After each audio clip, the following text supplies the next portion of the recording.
Assalamualaikum tuan-tuan dan puan-puan. InsyaAllah kita akan mulakan sekejap lagi. Harap boleh beritahu pada kawan-kawan untuk kita mulakan insyaAllah.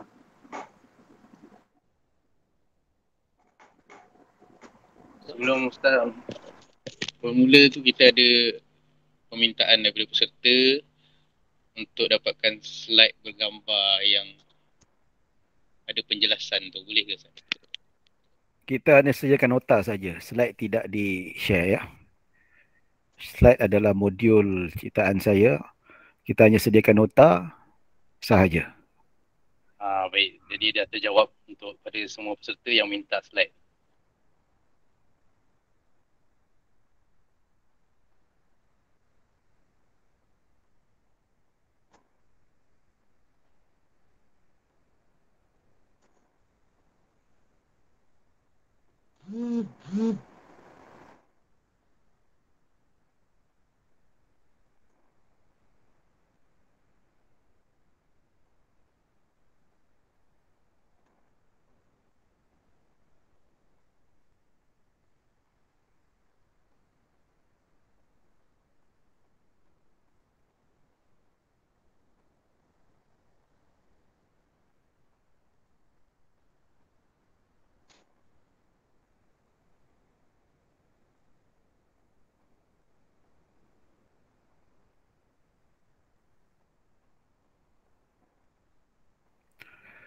Untuk para peserta, nota boleh dapatkan daripada pihak penganjur. Nota lengkap saya sudah sediakan dalam bentuk PDF.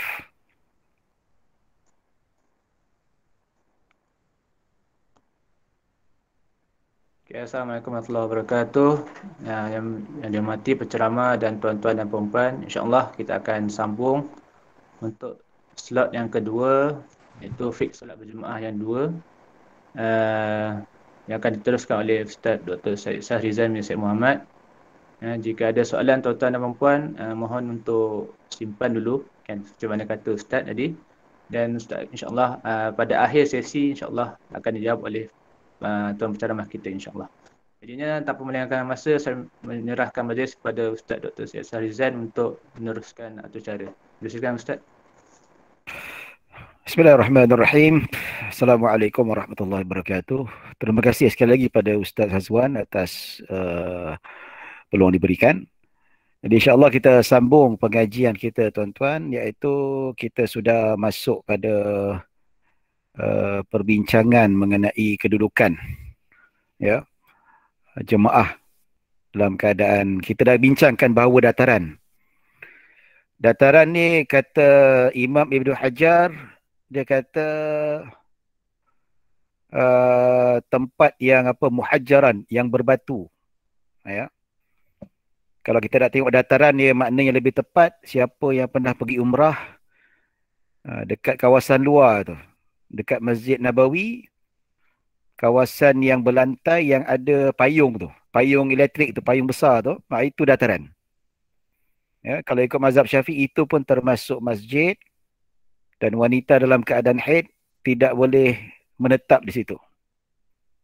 Dan begitu juga kalau dah masuk kawasan dataran, dia juga disunatkan untuk beriktikaf dan juga disunatkan untuk mengerjakan salat tahiyatul masjid. Cuma saya bawa jemaah pergi umrah dan haji, ada wanita ni dia dalam keadaan haid. Dia kata, Ustaz boleh ke saya ni haid duduk dekat dataran Masjid Nabawi? Saya kata kalau ikut mazhab Syafi'i tak boleh, haram, berdosa. Tapi sebab dia ni datang buat umrah, bukan selalu dapat, dia pun nak duduk situ saja, nak tengok, nak rehat, nak lepak. Ada peruntukan khilaf dekat situ. Mazhab Maliki dengan Hanafi, dataran tidak dikira sebagai masjid. Kecuali mazhab Syafi'i dan mazhab Hambali, dataran dikira sebagai masjid. So kita dah biasa dengan mazhab Syafi'i, maka dataran pun dikira sebagai masjid. Kecuali kita nak bertalfik dalam isu-isu tertentu seperti macam orang pergi umrah lah, kan, tak dapat nak masuk masjid sebab memang ijma' 4 mazhab kata wanita dalam keadaan haid, begitu juga lelaki atau perempuan yang dalam keadaan berjunub tidak boleh menetap di dalam masjid. Maka dataran tu ada khilaf di kalangan para ulama', boleh diambil sebagai satu jalan keluar lah kalau mereka yang buat umrah. Ya. Baik, gambaran yang kita kata dataran, dia sebenarnya ini bukan dataran. Bagi saya ini masih beranda sebab dia beratap ya. Kalau beratap ni bagi Saya saya minta share screen tadi ada yang override Ustaz. ya. Oh. Sebentar ya. Hilang pula.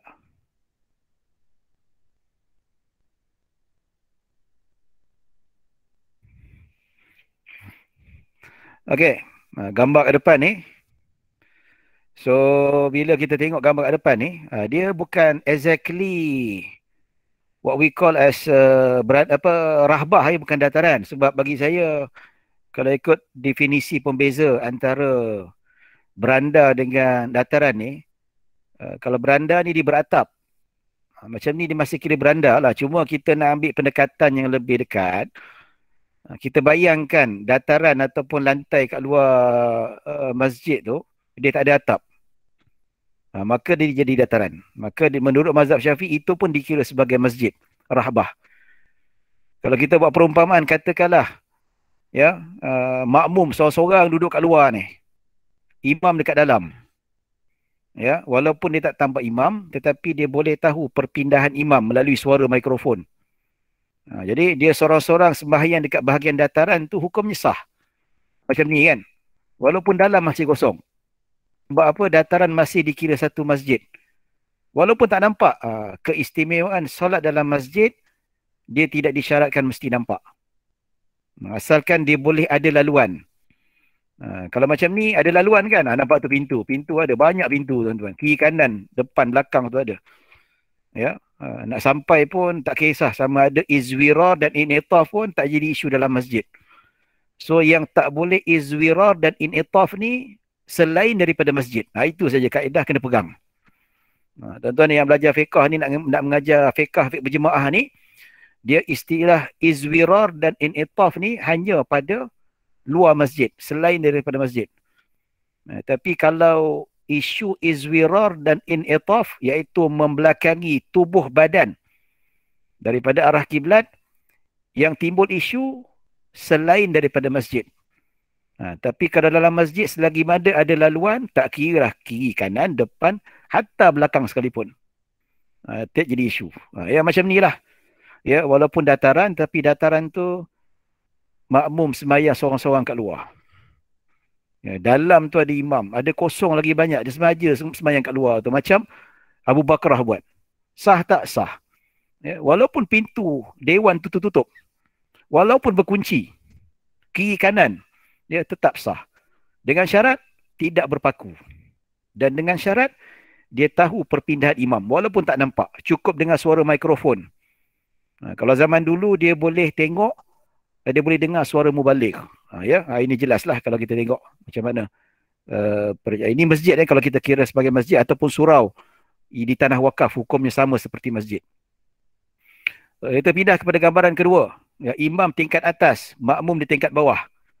Ini dalam satu masjid. Ini masih lagi perbahasan dalam satu masjid. Ya. Bila kita sebut tentang dalam satu masjid, dia tak ada isu. Ya. Habis Ustaz, makmum tak nampak imam, there is no issue. Walaupun tak nampak imam, tak ada masalah. Yang penting, dia tahu perpindahan imam. Walaupun dengar suara. Ya. Tetapi dengan syarat kedua, mesti ada laluan. Di dalam masjid, tidak boleh luar masjid. Kalau nak ada laluan luar masjid, boleh. Tapi dengan syarat, dia boleh nampak imam. Seperti gambaran yang kita tunjuk tu lah. Ya. Jadi, kita tengok gambar rajah yang ke-12 ni, kita tengok makmum di tingkat bawah, imam di tingkat atas. Sah tak sah? Sebab apa? Kedua-dua tingkat masih dikira satu masjid, satu bangunan, satu masjid, bukan dua bangunan berbeza. Ya. Makmum tak nampak imam. Menjadi syarat tak? Tak jadi syarat di dalam satu masjid. Jelas? Okey. Ada laluan tak? Ada. Tengok tangga tu. Tangga antara tingkat. Dan tangga itu berkedudukan di dalam masjid, bukan dekat luar. So, menepati syarat-syarat qudwah. Maka, solat berjemaah makmum di tingkat bawah tu dikira sah. Walaupun antara imam dan makmum berada di tingkat yang berbeza dan tak nampak pun, tapi masih dalam satu masjid. Bukan masjid yang berbeza. Bukan imam dekat luar, makmum kat dalam. Bukan makmum dekat luar, imam kat dalam. Tidak, masih dalam satu masjid. Ya, ini kerana makmum boleh sampai kepada imam melalui laluan adat, iaitu laluan kebiasaan, seperti tangga untuk naik dan turun ke tingkat yang lain. Ya, baik. Gambaran seterusnya, ini makmum. Dia tak ada kerja, dia pergi semayang ke atas menara. Menara masjid. Katakanlah yang warna biru tu makmum di atas menara. Manakala imam dekat dewan masjid. Ya, sah tak? Sah. Walaupun makmum tak nampak imam. Sebab apa? Sebab menara pertama dalam kawasan masjid. Sama ada bersambung dengan masjid atau dia berada dalam kawasan dataran masjid. Nampak tu. Ataupun menara itu dia duduk dekat bahagian beranda. Tapi sebab apa? Ada masjid yang dia punya menara berpisah. Berpisah maksudnya tak bersambung dengan bangunan masjid. Begitu juga tidak bersambung dengan beranda masjid. Dan juga tidak bersambung dengan dataran masjid. Macam ni tidak dikira. Maksudnya dia sudah berada di bangunan yang berbeza. Tapi kita nak cerita pada gambaran yang ke-13 ini, menara berada bersambung dengan masjid. Tak kira lah bangunan masjid ataupun bersambung dengan dataran masjid. Ya. Okey. Macam ni sah tak? Ya sah. Walaupun makmum tak nampak imam. Tapi makmum boleh tahu perpindahan imam. Daripada qiyam pergi ke rukuk, rukuk ke i'tidal. Macam mana? Sama ada dia nampak. Pakai teropong ke? Ya, hatta kalau kita tengok zaman sekarang ni ada TV. Ada yalah, video kan boleh tengok. Kamera tu boleh nampak. Ya, ataupun tak nampak langsung tapi mikrofon sekarang dah canggih dah. Dia boleh dengar imam Allahu Akbar. Ya. Walaupun tak nampak tapi dia tahu perpindahan imam. Sebab apa? Dua syarat saja yang dalam masjid ni. Dan kedua, dia memenuhi syarat ada laluan dalam masjid, tangga nak turun sampai kepada imam. Maksudnya tidak dipisahkan. Ada hubungan yang boleh menghubungkan antara makmum dan imam. Bukan kita kata ya, dia kena turun, tidak. Tapi adanya laluan maksudnya tidak terputus hukum makmum dengan imam. Nampak tu ada tangga. Ya. Ini gambaran untuk lebih mudah lah. Saya tak pandai nak lukis. Tak ada nak lukis apa. Cuma kita buat gambaran macam tu sajalah. Walaupun laluan untuk sampai ke imam itu dalam bentuk izwirar dan in'itaf. Maksudnya membelakangi kiblat. Tak apa. Sebab apa? Dia dalam masjid. So ingat baik-baik, pegang kaedah dalam masjid ataupun surau yang sama kedudukan macam masjid, there is no issue about izwirar dan in'itaf. Itu saja. Tapi selain daripada masjid, contoh dekat rumah kita, ya, dekat surau RNR, ataupun dekat bilik apa semuanya. Dia ada isu izwira dan initaf. Boleh ada laluan tapi nak kena sampai dekat imam, tidak boleh membelakangi kiblat. Tapi kalau sekadar dikanankan kiblat dan dikirikan bahagian kiblat tu, tidak menjadi masalah. Baik. Okey, tuan-tuan dan puan-puan dirahmati Allah Subhanahu Wa Taala. Ini gambaran 14. Ini tak sah. Pasal apa? Tangga kat luar. Dia terpaksa keluar. Nampak tak? Pertama, dia tak nampak imam. Dan kedua, terpaksa dia ikut jalan luar. Yang ni sah. Sebab apa? Tangga dalam kawasan masjid. Yang ni pula tak sah pasal apa? Terpaksa dia keluar. Ini yang buat tak sah tu. Nampak? Ya. Tuan-tuan dan puan-puan dirahmati Allah Subhanahu Wa Taala. Ini gambaran 14. Ya, baik, habis. Okey, sekarang ni kita dah habis bab makmum dan imam dalam satu masjid. So, settle lah. Ya. Kalau kita nak buat surau, katakanlah tempat saya nak buat surau ataupun tempat kita nak buat surau, dia boleh pakai macam ni. Dia pakai ke-13 ataupun ke-14 gambaran ni sudah cukup untuk memastikan bahawa kalau dia nak buat bertingkat ke ataupun nak buat banyak bilik ke dalam masjid, ya, maka kena ikut syarat-syarat dalam 14 gambar rajah tu. Ataupun saya tuliskan nota tu, dia tulis syarat-syarat macam mana kita nak pastikan dalam satu surau yang mana walaupun terpisah dengan dinding yang berpintu dan sebagainya, tetap dikira sah. Kita boleh pakai gambar rajah 14-14 ini sebagai satu gambaran. Okey. Settle dalam satu masjid. Sekarang ni kita nak tengok pula gambaran-gambaran kedudukan imam dan makmum selain daripada masjid. Ini lain. Ya. Maksudnya dia bukan masjid. Dia bilik ke, ya, pejabat ke, ataupun dua bangunan berbeza ke, dewan orang ramai ke, tak kisahlah. Bukan masjid ataupun bukan surau di tanah wakaf. Ataupun bukan surau yang diwakafkan untuk iktikaf dan untuk solat. Ya, baik. Gambaran-gambaran kita boleh lihat ni tuan-tuan. Pertama, maksudnya di tanah lapang. Jika imam dan makmum di tanah lapang, syarat-syarat sahnya ialah makmum mengetahui perpindahan imam. Nampaklah. Ya, ataupun dia dengar perpindahan imam. Dan kedua, jarak kedua-duanya tidak melebihi 300 hasta. Ini difatwakan oleh Imam Syafi'i dalam kitab Al-Um. Dan ini muktamad oleh ashab mazhab Syafi'i. Ya, 300 hasta bermakna 144 meter ataupun 145 lebih kurang. Takribian. Okey. Baik, ini gambaran. Kalau luar tanah lapang contohnya. Ya.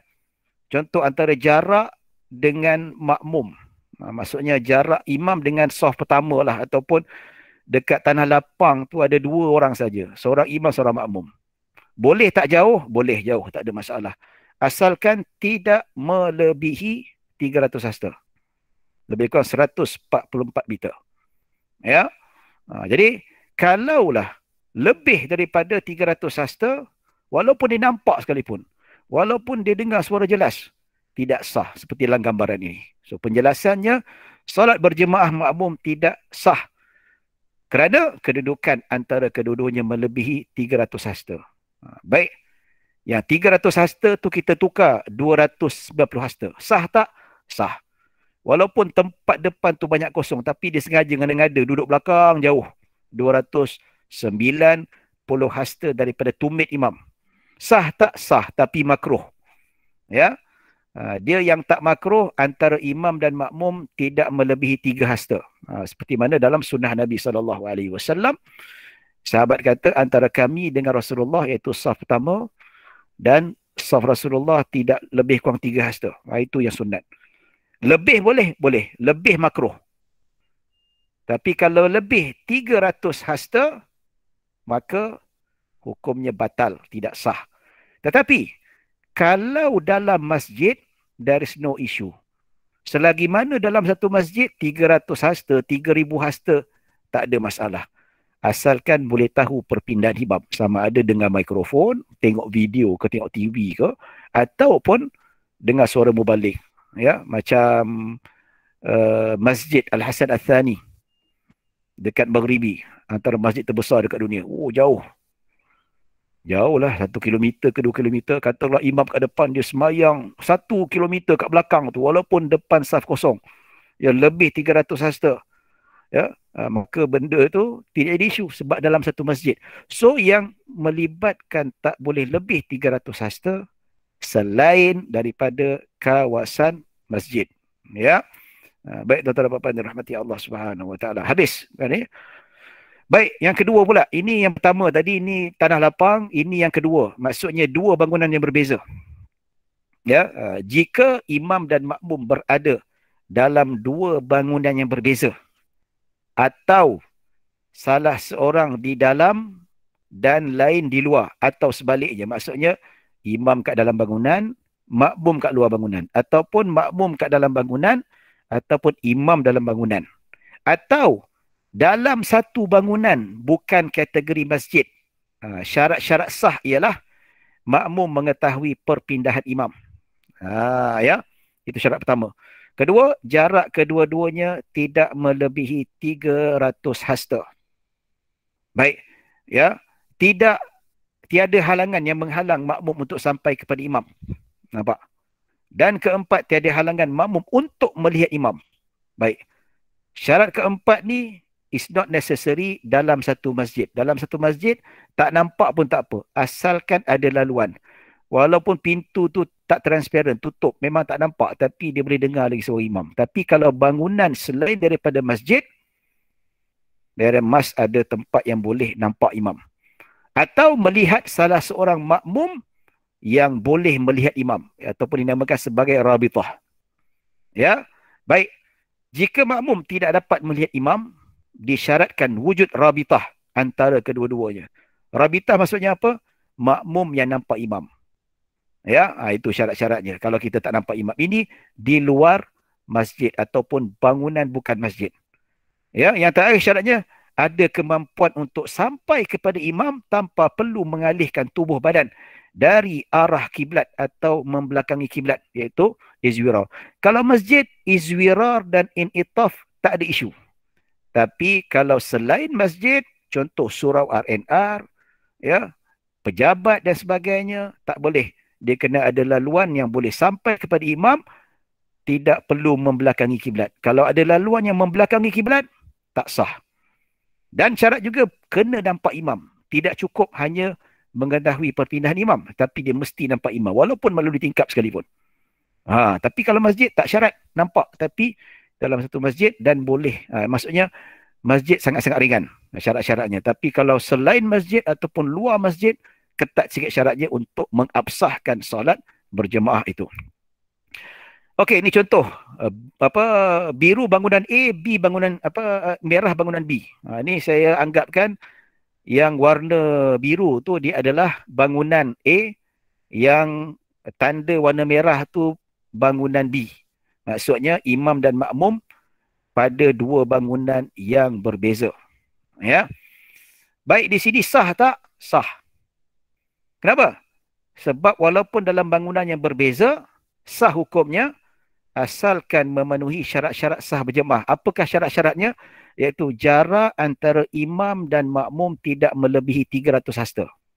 Kalau lebih tak sah. Dan kedua, ada laluan untuk sampai kepada imam tanpa izwirar dan initaf. Tanpa membelakangi kiblat. Straight away boleh sampai. Dan ketiga, dia boleh melihat imam. Nampak tak laluan tu? Ya. Dan keempat, tak ada halangan. Maksudnya pintu terbuka. Ya, jadi dalam situasi macam ni, sah solat berjemaahnya bagi makmum yang berwarna biru itu. Ya, kita cepat sikit, masa pun tak banyak. Baik, gambaran kedua. Yang ni tak sah. Kenapa tak sah? Sebab pintu tertutup rapat. Kalau masjid tak apa tertutup rapat, asalkan satu masjid. Ya. Walaupun antara imam dan makmum tak lebih 300 hasta tetapi tertutup. So nak sampai pada imam tak sampai. Ya, kalau masjid lain asalkan tidak berpaku. Itu istimewa masjid. Kita yang pening pula, kenapa masjid berpaku tak boleh, tertutup boleh tapi lain tak boleh? Itu masjid. Masjid ada special sikit. Nampak? Ya. Dan syarat seterusnya tak nampak imam. Okey, maka tidak sah solat macam ni. Dan seterusnya, ini tirai tertutup. Tirai pentutup pun sama juga. Dia tak nampak. Ya, kalau tirai terbuka, tak apa. Walaupun kurang 300 hasta dan dia tahu perpindahan imam tapi menyebabkan dua bangunan berbeza ataupun bukan bangunan masjid, tirai tertutup itu menghalang sahnya solat berjemaah. Sebab itu fatwa Negeri Sembilan, dia kata surau bukan masjid. So dia kata mana-mana solat wanita yang tirai tertutup dalam surau yang bukan masjid, tak sah solatnya. Sebab apa?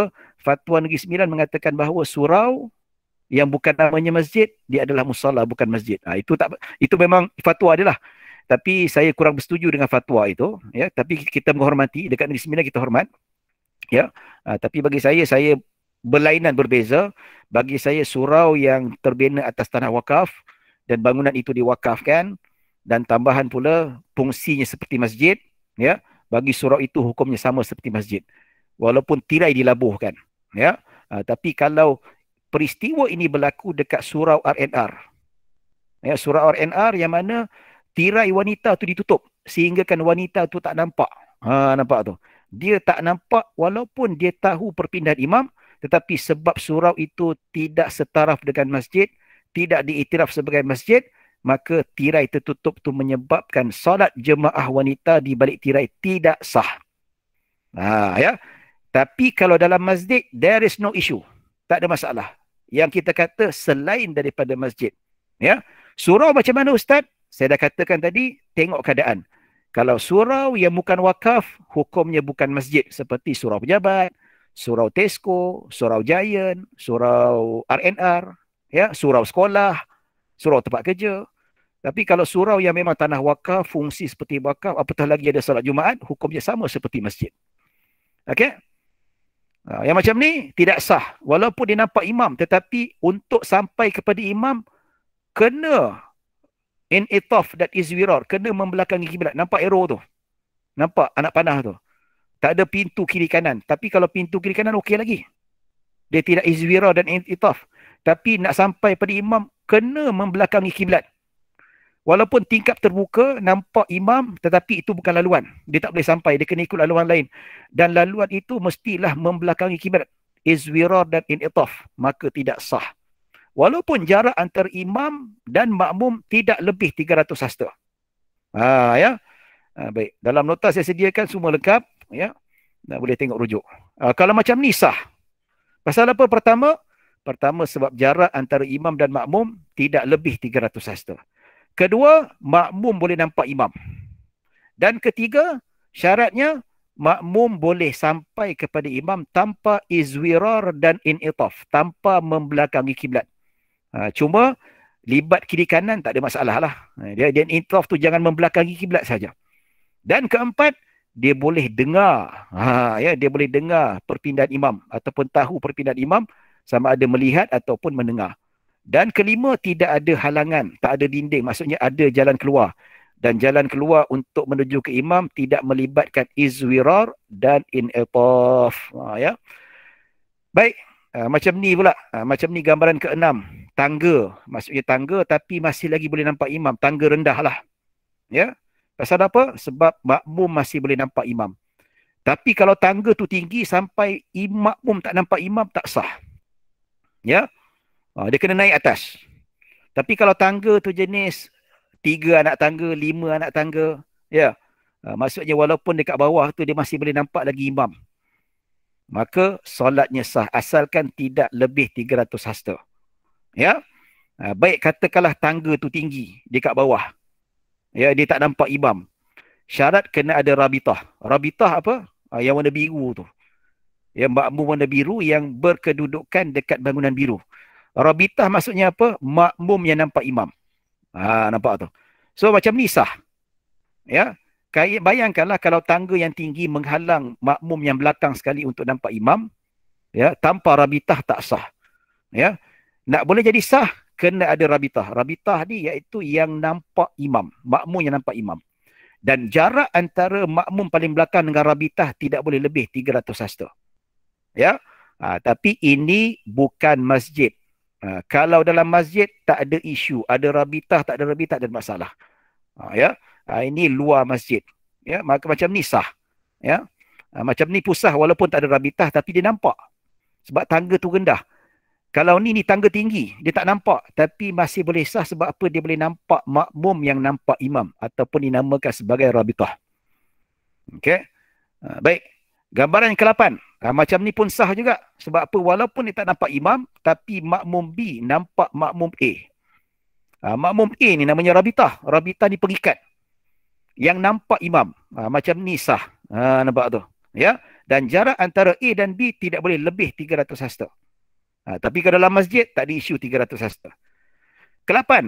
Macam ni tak nampak. Macam ni tak sah. Pertama sebab walaupun jarak antara imam dan makmum kalau ikut ukuran betul-betul tak lebih 300 hasta. Tapi kenapa tak sah di sini? Sebab makmum tak nampak imam. Tu dia. Ya. Dan dia tak ada rabitah. Dia tak ada rabitah. Dia tak ada makmum yang nampak imam. So tak sah lah begini. Ya. So nak selesaikan masalah dia kena beri tengah-tengah. Ataupun masuk dalam bangunan biru tu. Ya. Baik.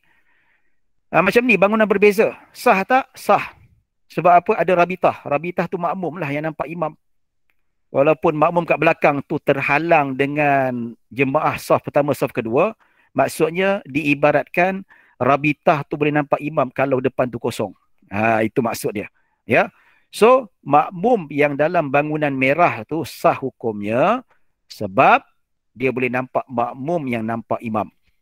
Ya, atau wujud rabitah walaupun bangunan berbeza. Ya. Dalam hal ni tidak disyaratkan makmum dalam bangunan merah mesti nampak imam, tak. dia boleh mengesahkan juga ada wujud rabitah dekat situ. Ya. Baik tuan-tuan dan puan-puan dirahmati Allah Subhanahu wa taala, tapi dengan syarat antara makmum yang dalam bangunan merah dan rabitah tak boleh ada pintu yang tertutup, pintu yang terbuka. Ya, dia tak boleh macam masjid. Masjid tertutup tak apa. Berkunci tak apa. Tapi kalau bangunan selain masjid ataupun dua bangunan berbeza tak boleh tertutup langsung. Dia kena buka. Ya, dan ada boleh nampak. Ya. Baik, macam ni pun sah juga.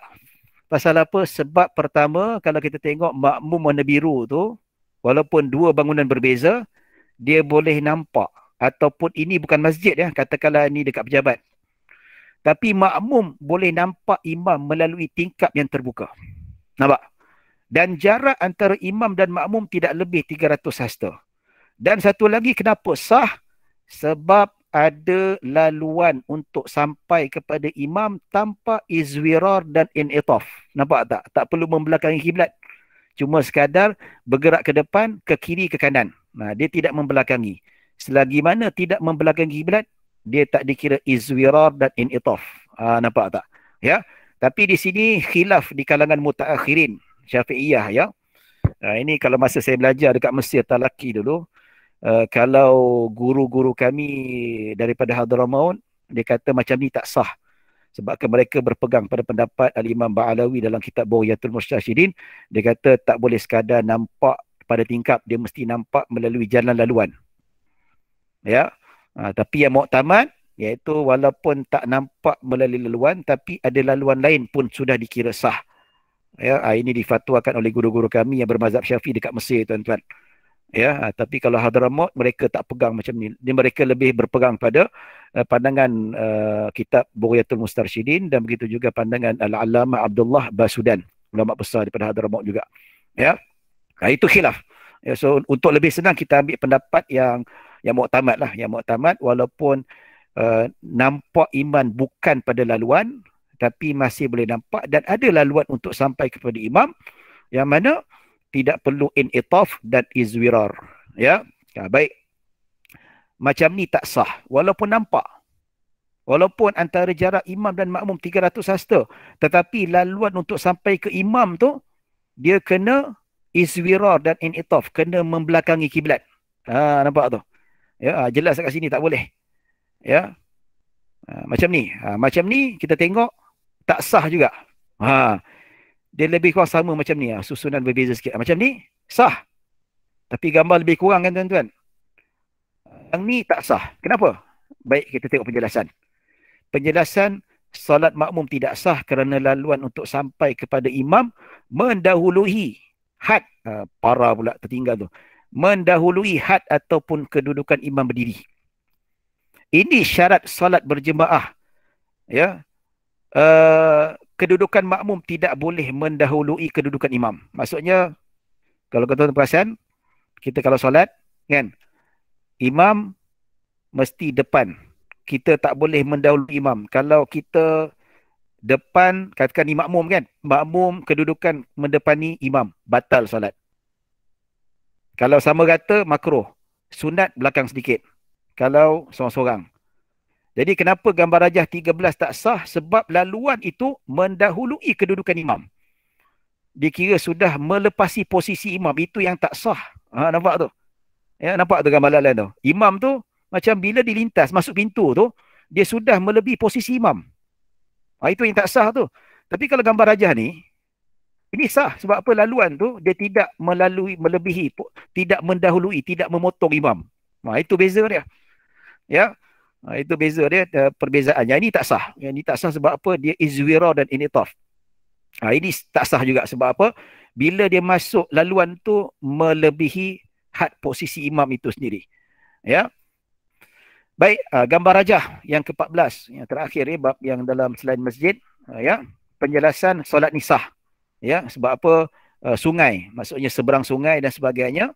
Ya, maka solat makmum sah antara imam dan dihalangi oleh sungai, jalan ataupun jalan yang besar.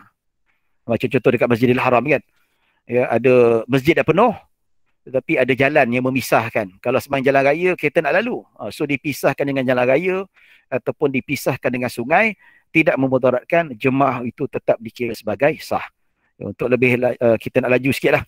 Ni kita masuk gambaran imam di dalam masjid dan makmum di luar atau sebaliknya. Nampak tu. Ini gambaran yang ketiga ya. Okey. Ini ketiga, jika imam di dalam masjid dan makmum di luar atau sebaliknya. Tukarlah. Ya. Baik, syarat pertama, tiada halangan menghalang penglihatan sama ada imam atau makmum. Maksudnya makmum boleh nampak imam. Kalau imam tu dekat luar, imam dalam masjid, dia mesti nampak imam. Ataupun nampak makmum yang nampak imam. Sebab itu kita kata solat dekat luar pagar tu tak memenuhi syarat kalau ikut mazhab Syafi'i. Ya, betul, baik lepas tu solat Jumaat. Tapi kalau ikut mazhab Maliki, mazhab Hanafi sah lah ya. Ya, tapi kalau dalam konteks mazhab Syafi'i tak sah. Sebab apa? Pertama, dia tak nampak imam dan tak nampak makmum yang nampak imam. Itu satu syarat yang memang tak sah lah. Kalau solat luar pagar, tak boleh, ada gambar rajah saya nak tunjuk nanti. Dan seterusnya tidak melebihi ada kemampuan untuk sampai kepada imam tanpa perlu membelakangkan tubuh badan dari arah kiblat, tanpa perlu izwirar dan in'itaf. Nampak tu? Saya sebut kalau dalam masjid izwirar in'itaf there is no issue. Tapi luar masjid, selain masjid, izwirar dan in'itaf kena jaga. Kalau jalan nak sampai kepada imam melibatkan badan terpaksa membelakangi kiblat, tak sah. Ya. Ketiga, tidak boleh melebihi jarak 300 hasta antara makmum dan imam. Ya. Tapi dalam masjid, syarat ni there is no issue. Ya. Dan keempat, jika salah seorang berada di luar, maka menjadi mudarat jika melebihi 300 hasta. Namun, kiraan mula dikira dari akhir binaan masjid, bukan saf yang terakhir. Ini kita nak nampak lebih jelas. Kita tunjuk gambar rajah, tuan-tuan. Okey, tuan-tuan dan puan-puan dirahmati Allah Subhanahu wa taala. Macam ni. Ya. Baik, gambar rajah ni sah. Pertama pasal apa? Sebab pertama makmum boleh nampak imam. Boleh nampak imam. Okey. Dan antara bangunan terakhir dengan makmum tak sampai 300 hasta. Nampak? Dia bukan kira saf terakhir ya, dia kiraan pada bangunan terakhir. Kalau imam dalam bangunan. Kalau imam dalam masjid, kalau makmum dalam masjid, imam dekat luar, dia kira lain pula. Ya.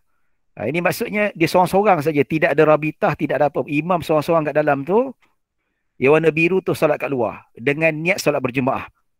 Walaupun imam tu tak tahu dia dijadikan imam, tetap sah juga. Seperti mana saya bincangkan sebelum rehat tadi tu ya.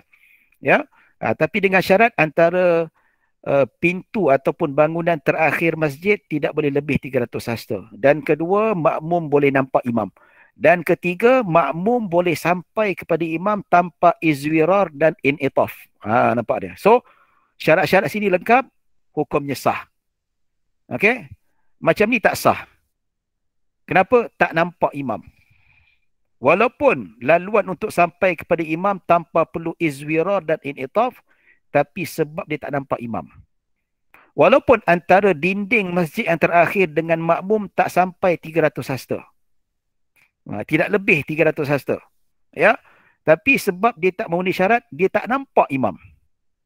Ya. Tapi kalau dalam masjid tak nampak imam tak apa. Tapi yang penting ada laluan.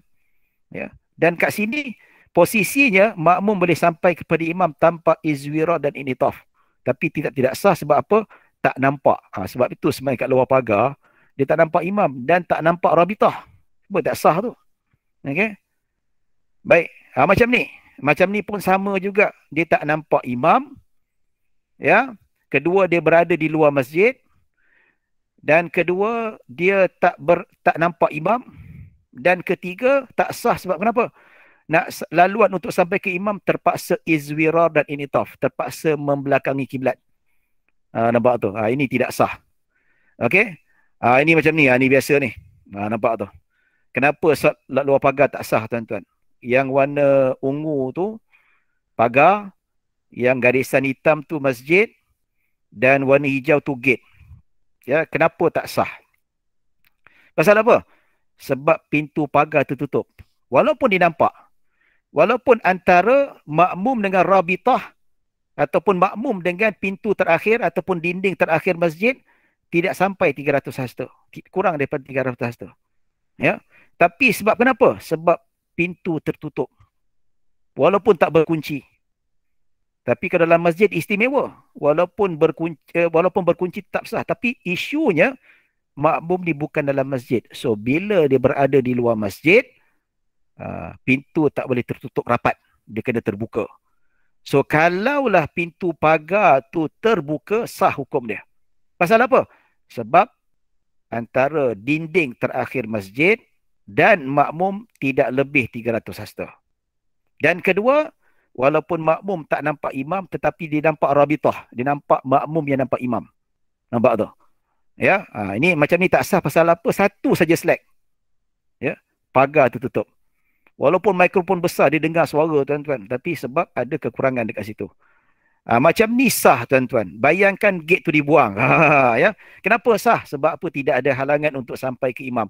Dan untuk sampai ke imam tak perlu izwira dan initaf. Nampak tu?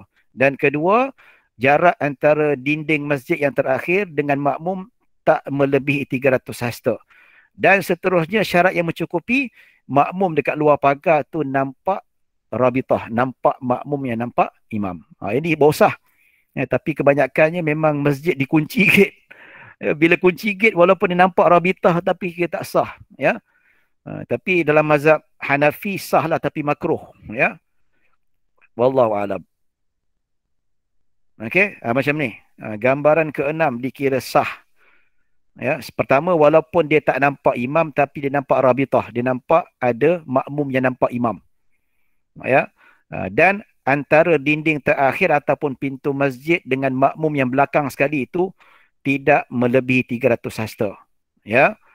Dan untuk sampai kepada imam tidak perlu izwirar dan initaf. Boleh straight je sampai. Ataupun sekadar pusing kanan, pusing kiri. Asalkan tidak membelakangi kiblat. Macam ni dikira sah. Okey. Ini berlainan pula. Berlainan kalau makmum dalam masjid, dia seorang-seorang. Dia katakanlah solat raya kan. Solat raya, ya.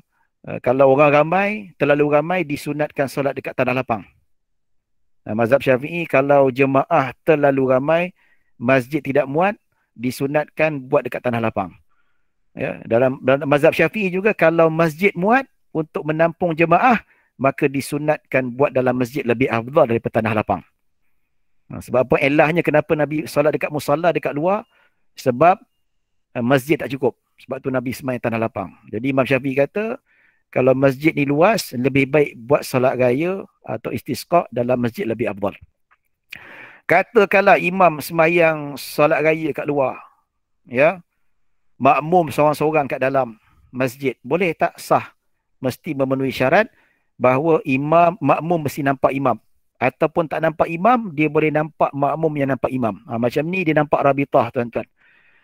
Ya, dan kedua, sebab jemaah kat luar, dia tidak boleh kira pada dinding terakhir, dia kira saf yang terakhir. Saf terakhir dengan makmum yang berada dalam masjid tidak lebih daripada 300 hasta. Bayangkan kalau makmum yang dalam masjid dengan saf yang terakhir melebihi 300 hasta, batal solat, tak sah solat berjemaahnya. Ya, dan seterusnya dia nampak imam, dia nampak makmum yang nampak imam. Dan ketiga, dia tahu perpindahan imam. Sama ada dia nampak makmum yang nampak imam ataupun suara ataupun mubaligh dan sebagainya. Ya, dan tidak ada laluan halangan, iaitu pintu untuk sampai keluar tu tidak ada tertutup. Maka sebegini hukum solatnya adalah sah. Ya. Baik, habis. Baik, kita ambil contoh Masjidil Haram. Kalau kita nak tambah, kalau kita tengok ya, yang biasa pergi ke Mekah, yang apa bangunan tu itu sepakat 4 mazhab dia adalah masjid. Ya. Tetapi bangunan yang tidak termasuk masjid ni adalah Safa dan Marwah. Safa dan Marwah, jumhur ulama mengatakan dia bukan termasuk masjid walaupun dia bersambung sekalipun. Sebab apa? Sebab Safa dan Marwah dia syiar yang berbeza. Inna Safa wal Marwata min sya'airillah. Famanil hajjah apa ayat sebetulnya lupa dah. Ya. Jadi walaupun dia bersambung tapi dia syiar yang berbeza. So wanita yang dalam keadaan haid boleh duduk dalam Safa, tak ada masalah. Safa dan Marwah boleh duduk. Nak tidur pun tak boleh. Tapi dalam bangunan ni tak boleh. Cuma khilaf yang antara ulama dekat lantai warna putih tu. Nampak? Yang lantai warna putih tu khilaf di kalangan para ulama. Ya. Dalam mazhab Syafi'i, yang lantai warna putih tu tuan-tuan, yang orang ramai tu, itu pun dikira sebagai masjid.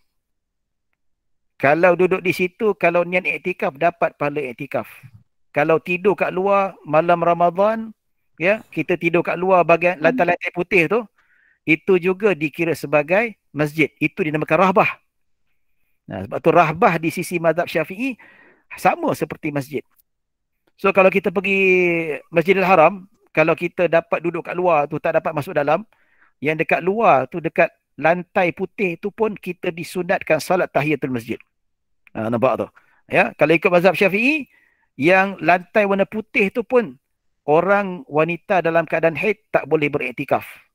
Tak boleh duduk lama kat situ. Lintas tak apa. No problem. Ya. Tapi kalau yang dah sampai sana haid, tak boleh lalu, payah juga. Dia boleh ambil lah pendapat yang kata bukan kan. Tapi kalau kita nak duduk sana, yang kawasan putih tu pun dikira sebagai masjid. Ini. Yang bagian kapet tu kan. Kalau mazhab Maliki dengan Hanafi tak dikira masjid. Tapi yang bagian rahbah yang kat luar ni, yang berkapet ni, dalam mazhab Syafi'i dikira sebagai masjid. Ya. Perempuan haid tak boleh duduk sini. Nifas pun tak boleh duduk sini. Ataupun lelaki perempuan dalam keadaan berjunduk pun tak boleh duduk sini. Ya.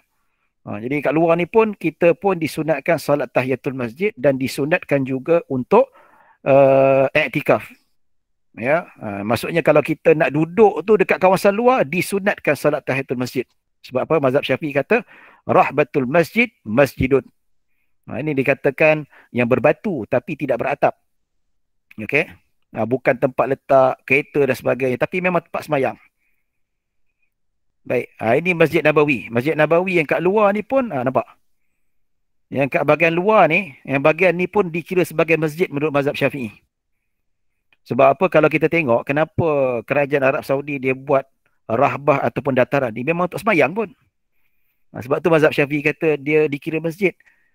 So dataran yang tempat berpayung tu, payung yang besar tu tuan-tuan, kalau mazhab Syafi'i perempuan haid pun tak boleh duduk situ. Ya, tapi kalau yang dah pergi umrah tu bayar mahal, dia dalam keadaan haid nak buat macam mana kan? Dia boleh ambil lah pendapat mazhab Hanafi ataupun Maliki. Ya.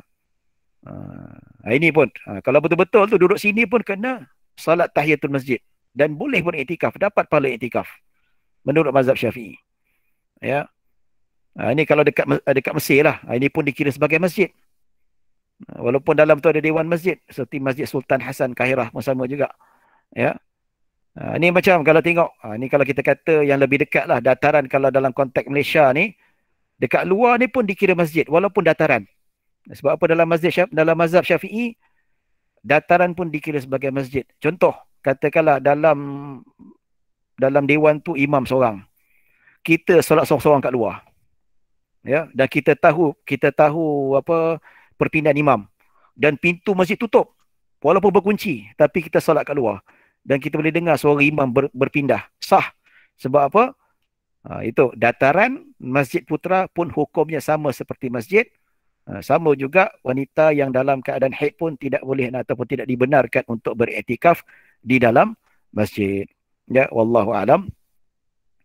Baik, ini kita nak masuk mana yang sempat. Kita tengok kedudukan antara imam dan makmum. Ya, kalau seorang lelaki dan seorang perempuan. Seorang lelaki dan seorang lelaki. Ya, dua-dua lelaki. So di sebelah kanan, belakang sedikit. Ya, kita laju sikit. Ini dalil dia. Ketika Sayyidina Rasulullah SAW salat, Ibnu Abbas dia beri sebelah kiri. Nabi pun tarik telinga dia letak sebelah kanan. Ya, cuma dalam mazhab Syafi'i dia belakang sedikit. Membelakangi buku lali. Buku lali makmum membelakangi buku lali tumit. Maksudnya tumit kita mesti lebih belakang, disunatkan sedikit daripada tumit imam. Ya. Ini kalau kita tengoklah cara sebenarnya nak masuk. Kalau jemaah tu, kalau kita tengok ada seorang imam dan seorang makmum, ya, nak masuk seorang lagi. Macam mana? Di dalam gambar pertama, makmum masuk sebelah kiri imam. Kemudian imam bergerak ke hadapan. Dan kemudian kedua-dua imam rapat. Itu cara yang paling tepat lah. Ini berdasarkan hadis Nabi SAW daripada Jabir bin Abdullah. Aku bersolat di belakang Rasulullah dan berdiri sebelah kanan baginda. Kemudian Jabir bin Sahar, Jabir juga datang dan berdiri di sebelah kiri. Lalu baginda memengatakan kami sehingga kami ditempatkan di belakang Nabi. Nampak tu? Ini cara ni dalam kitab-kitab fiqh mazhab Syafi'i, ini cara dia yang paling tepat. Ya, tapi biasa kita buat makmum yang kedua tu berdiri di belakang imam, betul tak? Kemudian makmum yang pertama tu dia patah ke belakang. Pun boleh juga, tak ada masalah. Tapi kalau nak ikut yang sunnahnya berdasarkan hadis Nabi SAW lah. Makmum kedua berdiri di sebelah kiri imam. Kemudian sama ada imam tu bergerak ke depan ataupun imam tu tolak makmum ke belakang. Itu cara lebih tepat. Tapi tak biasa dekat Malaysia ni.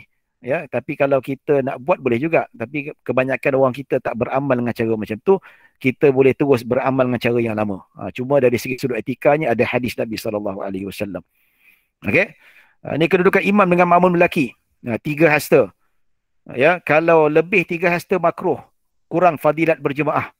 Ya, 3 hasta tu macam panjang sejadah lah. Panjang sejadah. Macam mana nak kira 3 hasta?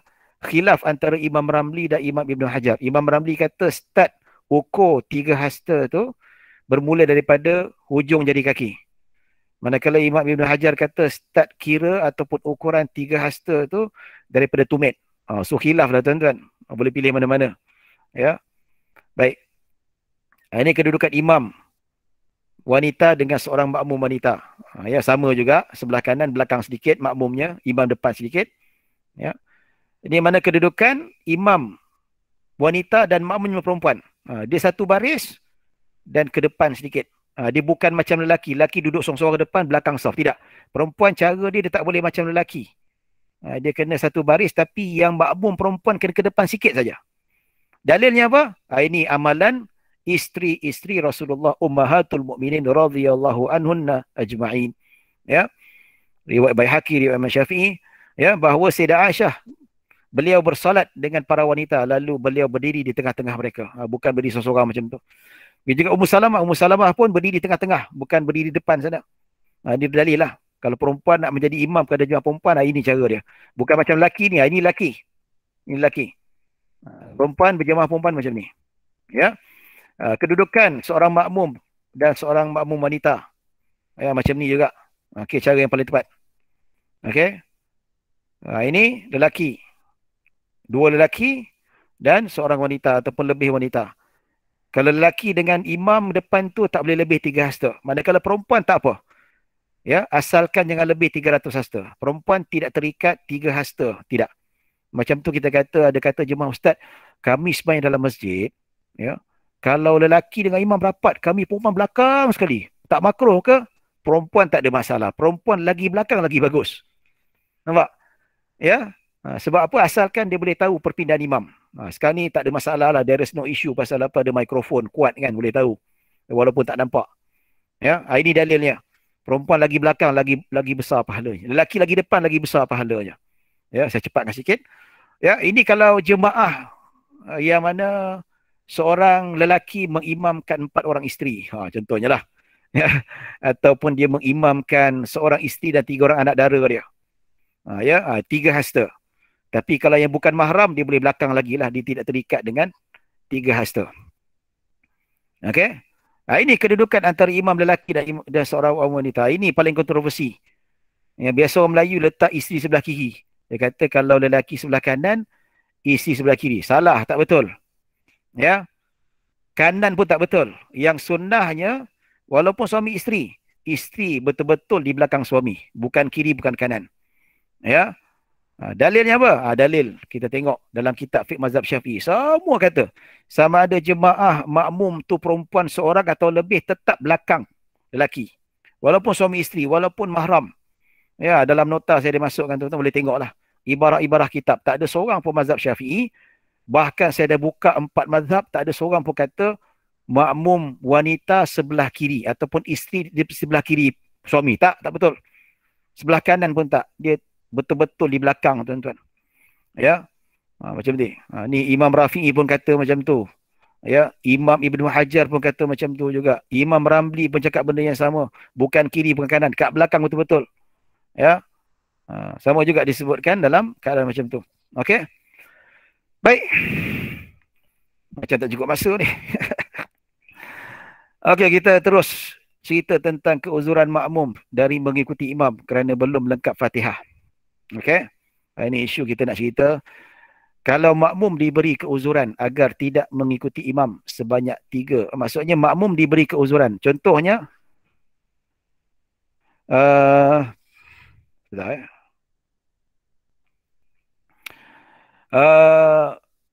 Imam ni isu lah. Ada orang kata, Ustaz, macam mana kalau tak lengkap, maksudnya tak sempat habis baca Fatihah. Ya, macam mana nak buat, kena habiskan Fatihah juga ke tidak?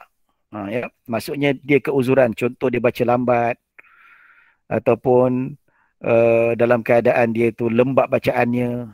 Ya, dia bukan was-was. Was-was tak termasuk dalam keuzuran. Sebab apa, was-was ni dia mengada-ngada nama dia.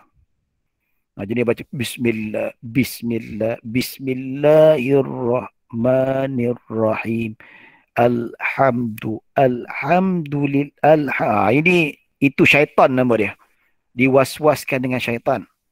Ya, macam tu tidak dikira keuzuran. Tetapi kalau yang dikira keuzuran, contoh macam gagap ataupun dia terlupa, ya. So, golongan macam ni diberi keuzuran tidak mengikuti imam sebanyak 3 rukun yang panjang, iaitu rokok dan 2 sujud. Manakala i'tidal dan duduk di antara 2 sujud, dia adalah rukun yang pendek. Maksudnya imam yang keuzuran, contoh terlupa, ya, terkhayal, imam dah rukuk, dia terlupa baca Fatihah, dia kena baca Fatihah, wajib baca Fatihah dalam tempoh 3 rukun yang panjang. Ataupun dia ni jenis bacaan gagap, dia bukan was-was, memang dia ialah cacat bacaannya, mulutnya cacat. Kalau dia baca tu memang memerlukan masa yang panjang, maka orang macam ni dibenarkan untuk menghabiskan Fatihah, ya, dalam tempoh 3 rukun yang panjang, ya, pada 9 keadaan yang kita akan sebutkan nanti, tuan-tuan. Ya, pertama, sebelum imam bangun dari sujud kedua untuk qiyam pada rakaat kedua dan ketiga, ataupun sebelum imam bangun dari sujud untuk tahiyat. Nampak tu, ya. Jadi dia kena habiskan sebelum imam bangun daripada sujud kedua. Sama ada duduk tahiyat awal ataupun bangkit untuk masuk rakaat kedua ataupun rakaat ketiga. Tuan-tuan boleh tunjuk rujuk nota lah, saya ada sediakan nota. Ya. Ataupun sebelum imam bangun dari sujud untuk tahiyat. Baik. Ya. Baik. Jadi jika makmum itu tidak rukuk setelah selesai dari sujud kedua, maka si makmum itu wajib berniat mufarakah atau berniat untuk mengikuti pada had itu. Maksudnya, dan dia tertinggal 1 rakaat. Maksudnya dia tak perlu rukuk. Kalau imam tu sudah duduk dalam keadaan habis sujud kedua, dia terus berdiri. Terus berdiri dan tunggu imam masuk pada rakaat kedua. So rakaat pertama dia tertinggal. So dia kena tambah lagi 1 rakaat. Sama juga kalau rakaat kedua pun sama juga. Dia kena macam tu lah. Dia kena tambah dan sebagainya. Ya. Baik. Jadi dia kena niat untuk mengikut had itu. Dia tak perlu rukuk lagi dah. Dia kena ikat. Tapi kalau sebelum imam bangun daripada sujud kedua, dia sempat baca habis Fatihah, dia terus rukuk. Rukuk dan kejar imam. Lepas tu masuk rakaat kedua. Tapi kalau baca lembab sangat, sampai sujud kedua pun dah bangun tak habis juga, dia tak boleh rukuk. Sama ada dia niat mufarakah ataupun dia niat ikut imam pada rakaat yang seterusnya itu. Ya. Jika dia tidak berniat mufarakah, maka batal solatnya. Ya.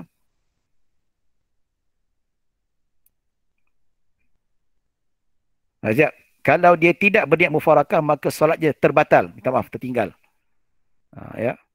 Solatnya terbatal.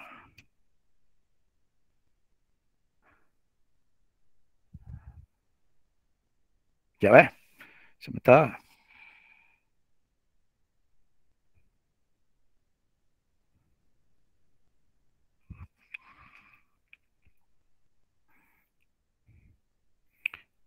Okey. Baik, berikut adalah keuzuran-keuzuran yang dimaksudkan. Maksudnya, dia boleh habiskan Fatihah dalam tempoh 3 rukun yang panjang. Maksudnya sebelum imam bangun daripada sujud yang kedua. So, selagi mana imam tak sujud kedua itu dibangun, dia boleh terus rukuk. dan kejar imam. Dia dapat rakaat. Ya. Baik, jika makmum lembab bacaannya seperti kekurangan diri yang telah ditakdirkan oleh Allah seperti gagap. Ya. Kedua, keuzuran yang boleh dia baca Fatihah dalam tempoh 3 rukun yang panjang, iaitu sudah membaca Al-Fatihah atau tidak. Dia terlupa, was-was. Dah baca ke tidak? Dia wajib baca Fatihah dalam tempoh 3 rukun yang panjang. Ya. Ataupun lupa. Duk khayal-khayal, teringat bola, ya, MU kalah, dia terlupa baca Fatihah. Tiba-tiba imam rukuk. So dia wajib habiskan Fatihah dalam tempoh 3 rukun yang panjang. Yang keempat, makmum yang muafiq yang menyibukkan diri dengan sunat seperti doa iftitah. Tiba-tiba imam rukuk. So dia kena habiskan Fatihah ataupun baca dengan kadar yang dibaca itu. Panjang bacaan sunat. Ya. Kelima, imam tiada saktah selepas membaca Al-Fatihah atau tidak membaca surah selepas Al-Fatihah. Ini menyebabkan makmum tidak sempat membacanya. Contoh, imam tu baca Fatihah. Waladhdallin, amin. Tak ada saktah dalam tempoh panjang baca Fatihah. Terus baca. Waladhdallin, amin. Terus. Bismillahirrahmanirrahim. Qul huwallahu ahad. Allahus samad. Tak sempat habis. Kena baca Fatihah di rukuk. So, kalau ikut pendapat yang muktamad, dia wajib menghabiskan Fatihah dalam tempoh 3 rukun yang panjang, iaitu sebelum imam bangun daripada rukuk sujud yang kedua. Ya. Tapi yang menarik dalam kitab I'anatul Talibin, ya, karangan kitab Al-Imam Syatar Al-Bakri rahimahullah taala, penggarang kitab Fathul Mu'in, dia ni syarah kepada kitab Fathul Mu'in, namanya I'anatul Talibin ataupun Hasyiah I'anatul Talibin. Ya. Karangan Syekh Syatar Al-Bakri Ad-Dimyati, ulama besar mazhab Syafi'i dekat Mesir. Ya, dia kata dia berpandangan kalau imam baca cepat sangat, tak ada saktah ataupun baca surah pendek sangat, tak wajib makmum menghabiskan Fatihah dalam tempoh 3 rukun yang panjang. Dia boleh terus rukuk walaupun tak sempurna bacaan Fatihah. Ya, walaupun pendapat ini tidak muktamad, bagi saya pandangan ini boleh diamalkan.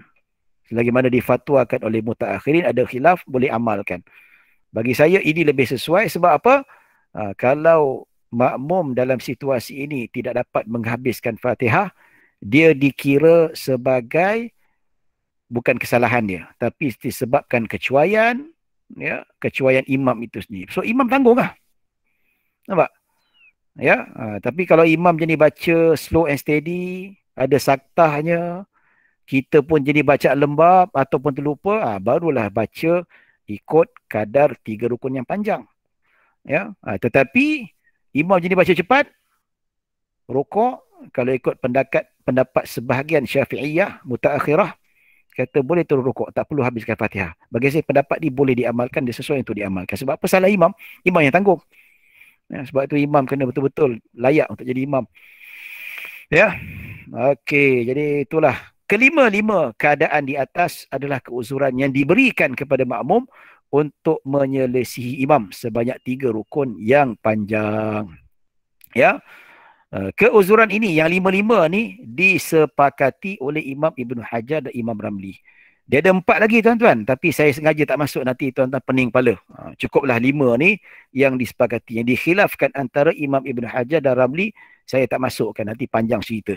Ya, biar kita terus yang sepakat sajalah untuk amalan kita, untuk pemahaman kita. Baik, ni kita masuk bab permasalahan fiqah lah. Furuk, kita masuk furuk, bab kaedah, bab teori, apa semua kita dah bincang secara panjang lebar. Ini boleh katakan ada banyak lagi sebenarnya.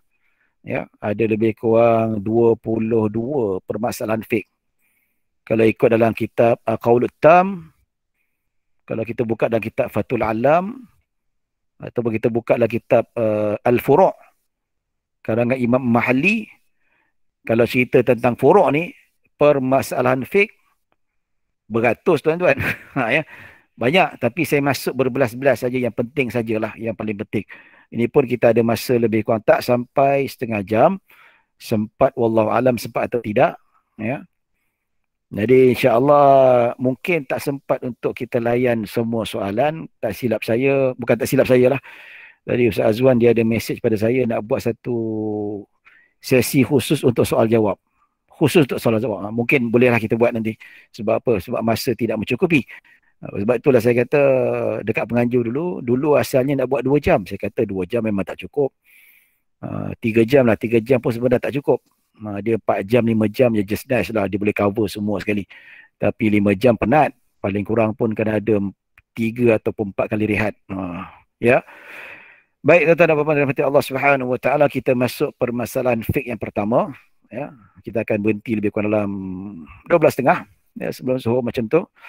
Jika makmum masbuk selepas takbiratul ihram tiba-tiba imam memberi salam, sedangkan makmum belum sempat duduk bersama imam.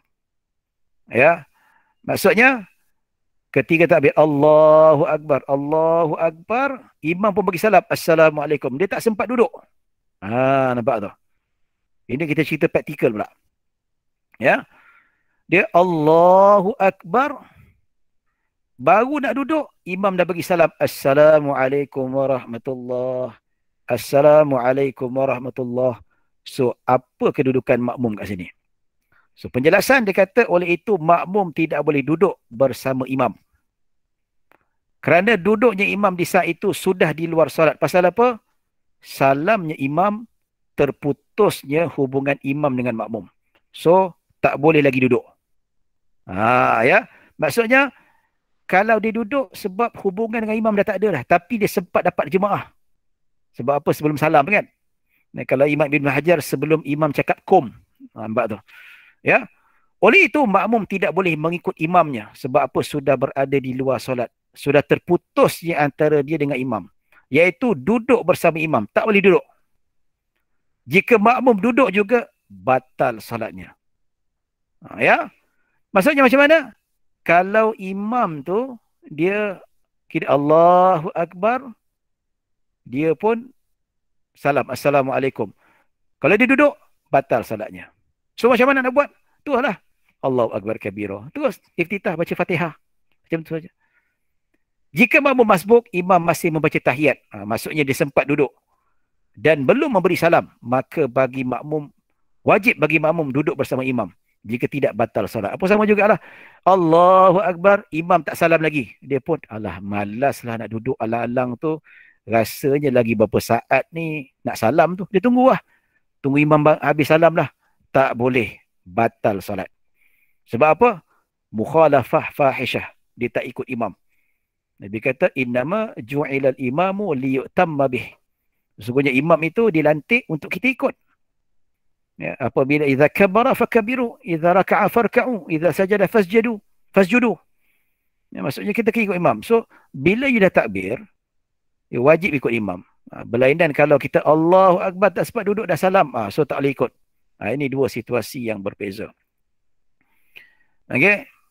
Yang kedua, ya, jika seseorang yang baru datang untuk bersolat berjemaah, ketika imam selesai rukuk pada rakaat terakhir, ya, ini rakaat terakhir, maksudnya imam tu berada pada rakaat terakhir. Maksudnya dia tak sempat rukuk bersama dengan imam. Dia sampai-sampai imam pun sami Allahu liman hamidah. Rabbana walakal hamdu. Ya. Baik. Sunat baginya menanti salam imam untuk mendirikan salat berjemaah yang baru, untuk mendapat pahala berjemaah yang lebih sempurna. Ya, itu pun kalau masa masih panjang lah. Kalau zuhur baru pukul 2. Maksudnya dia kata kalau imam tu dia tak sempat rukuk ataupun tak sempat satu rakaat bersama dengan imam. Ini persoalan yang dalam permasalahan fiqh kedua. Maksudnya makmum tu masuk dalam masjid, dia tengok imam tu dah iktidal pada rakaat terakhir. Maksudnya kalaulah makmum ikut imam tu, dia tak dapat satu rakaat. Walaupun masih lagi dapat fadilat berjemaah, tetapi dia tak dapat satu rakaat. Okey. Dalam hal ini, apa yang patut dibuat? Dia ada pilihan. Sama ada nak terus ikut imam tu pun boleh, ataupun lebih afdal, dia tak ikut imam tu. Dia tunggu sampai imam bagi salam. Pasal apa? Dia mengharapkan ada jemaah yang lain datang, dia dapat berjemaah keempat rakaat. Ya. Baik. Maksudnya kalau secara adatnya dia boleh agak. Kalau aku sembahyang dengan imam ni aku tak dapat rakaat langsung. Dia dapat pahala jemaah tapi sedikit, tak sempurna. Apa kata aku tunggu, tak ikut, aku tunggu. Ya, sebab lepas salam nanti datang jemaah. Ya, aku boleh solat full 4 rakaat. Itu lebih afdal. Ya. Baik. Jadi ataupun macam saya dengan kawan saya 3 orang, masa tu ada urusan pejabat, ada sampai dekat satu masjid, ya, imam dah duduk, dah rukuk dah, sujud dah duduk tahiyat akhir. Kawan saya kata, kita ikut je, tak apa, kita tunggu dulu. Tak ikut ke? Tak apa, kita bagi imam salam dulu. Selepas imam salam, Assalamualaikum warahmatullahi Assalamualaikum warahmatullahi, kami bertiga buat jemaah baru. Itu lebih afdal daripada kita ikut jemaah tu. Pasal apa? Sebab kita buat jemaah baru yang dapat full package 4 rakaat, itu lebih afdal. Ya. Jika masa hampir habis, sunat berjemaah terus bersama imam. Katakanlah di hujung waktu tak sempat apa sebagainya, sunat ya terus bersama imam. Menurut Imam Ibn Hajar, sunat menunggu untuk berjemaah yang baru itu selama tidak luput fadilat awal waktu. Ya. Kalau masih lagi awal waktu, boleh tunggu, lebih afdal tunggu. Tapi kalau tunggu jemaah baru, akan luput fadilat awal waktu atau waktu ikhtiar. Kedua-duanya. Ya. Baik, itu secara ringkasan lah. Laju sedikit. Cepat betul masa. Baik, permasalahan fiqh yang kedua. Jika seorang yang baru masuk datang berjemaah ketika imam sudah rakaat akhir, sunat bagi, ini sama juga. Ini silap ni ya. Dia redundant. 1, 2 ni sama je. 3 teruslah. Makmum dikira mendapat salat Jumaat apabila dapat rakaat bersama imam walaupun pada rukuk rakaat kedua. Ya. Apabila makmum mendapat rakaat, hendaklah dia tambah 1 rakaat lagi setelah selesai imam memberi salam. Makmum masbuk yang tidak sempat mendapat Jumaat kerana tidak dapat 1 rakaat bersama imam. Ya, contohnya lah kan. Dia lambat. So dia dapat ikut imam ketika imam tengah sujud pada rakaat kedua. Maksudnya dia tak dapat langsung 1 rakaat pun salat Jumaat. So dalam hal ini wajib juga dia berniat Jumaat, ya, dan salat disudahi dengan zuhur. Maksudnya yang dapat 1 rakaat bersama dengan imam, bila imam salam dia tambah 1 rakaat. Tapi yang tak dapat 1 rakaat bersama dengan imam, ya. Sekejap ya.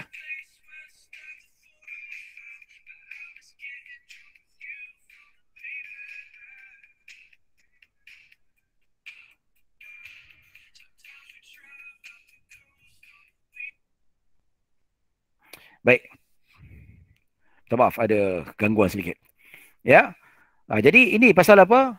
Dia kalau tak dapat 1 rakaat bersama imam, dia kena ikut juga, wajib. Ya. Niat Jumaat juga. Tetapi bila imam salam, dia kena buat 4 rakaat. Sebab apa? Berdasarkan hadis Nabi SAW, riwayat Muslim tak silap saya, man adraka raka'ata ma'al imam faqad adraka salah. Sesiapa yang mendapat 1 rakaat bersama dengan imam, bermakna dia dapat salat. Ini salat Jumaat. Ya. Jadi bermakna kalau dia tak dapat 1 rakaat pun bersama dengan imam, dia tak dapat salat itu. Jadi tak dapat salat Jumaat, dia kena gantikan dengan salat zuhur 4 rakaat. Ya. Baik. Okey.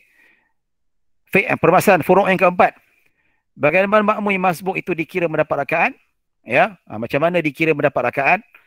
Makmum sempat bertakbiratul ihram dengan sempurna, sedangkan imam masih dalam keadaan rukuk. Itu syarat pertama. Kedua, makmum sempat rukuk bersama imam dengan tamakninah. Tamakninah kadar paling kurang subhanallah, seperti mana saya sebutkan sebelum ini. Dan rukuk makmum yang sah berhubung dengan rukuk imam yang dikira sah, iaitu semasa imam rukuk tidak ada apa-apa yang membatalkan salat imam seperti berhadas ataupun terkena najis. Ini tak berlaku perkara yang membatalkan. Ini menjadi isu. Ada orang biasa saya pernah tengok dia solat, dia masbuk. Dia tengok imam tengah rukuk, dia pun bagi macam ni. Allah, dia takbir terus rukuk. Sah tak? Tak sah. Sebab apa? Sebab takbir pertama itu takbiratul ihram. Ketika takbiratul ihram tu dia tak berdiri betul. Sedangkan syarat takbiratul ihram mesti dilakukan dalam keadaan qiyam yang sempurna. So nak masuk macam mana? Allahu Akbar. Lepas tu barulah takbir kedua. Dia tak boleh terus Allahu Akbar. Tak boleh tu rukuk. Tak sah. Dia kena takbiratul ihram kena betul-betul sempurna berdirinya itu. Nampak tu. Ya. Baik. Okey. Permasalahan kelima, ya. Masbuk, makmum yang masbuk wajib bangun selepas imam memberi salam kedua. Ya. Oleh itu haram dan batal jika makmum masih terus duduk. Ini kerana makmum duduk bukan pada tempatnya. Yang maksudnya kalau imam bagi salam, Assalamualaikum warahmatullahi, Assalamualaikum. Dia tak boleh lengah-lengah. Dia kena terus bangun. Ya. Jika makmum duduk selepas imam memberi salam kedua dan kebetulan tempat tahiyat awal baginya, maka makmum boleh terus duduk walaupun tempoh yang lama. Kebetulanlah imam bagi salam ketika itu dia tahiyat awal. Boleh teruskan, tak ada masalah. Tapi panjang-panjang sangat makruh lah. Dia tidak membatalkan. Ya. Tapi katakanlah imam bagi salam, dia baru rakaat pertama. So imam bagi salam, dia patut terus bangun rakaat kedua. Tapi imam bagi salam, dia terus bagi duduk. Ya. Melebihi kadar duduk istirahat lebih ataupun lebih tamakninah, batal solatnya. Sebab apa? Tempat tu bukan patut diduduk. Contoh, imam pada rakaat ketiga. Dalam solat rakaat keempat, makmum baru masuk berjemaah ketika itu. Ini bermakna ketika tahiyat akhir, tempat itu adalah tahiyat awal bagi makmum. Jadi lepas imam salam, dia boleh terus duduk. Tapi kalau makmum tu berada pada rakaat pertama dan rakaat ketiga, dia tidak boleh terus duduk. Imam bagi salam, immediately dia kena bangun. Tak boleh tunggu lama-lama. Ya. Baik. Yang keenam, jika bacaan Fatihah tidak dapat dihabiskan sehingga imam berpindah ke rukun keempat. Rukun keempat ni maksudnya selepas sujud yang kedua. Ini permasalahan yang boleh menghabiskan Fatihah pada 3 rukun yang panjang. Ya. Makmum perlu membuat pilihan di antara mufarakah ataupun mengikut imam. Nampak ada 2 pilihan. Jika dia mengikut imam, rakaat tersebut tidak dikira. Dia binggi macam tu lah. Makmum mesti menambah 1 rakaat selepas imam memberi salam. Sebab rakaat tu tidak dikira.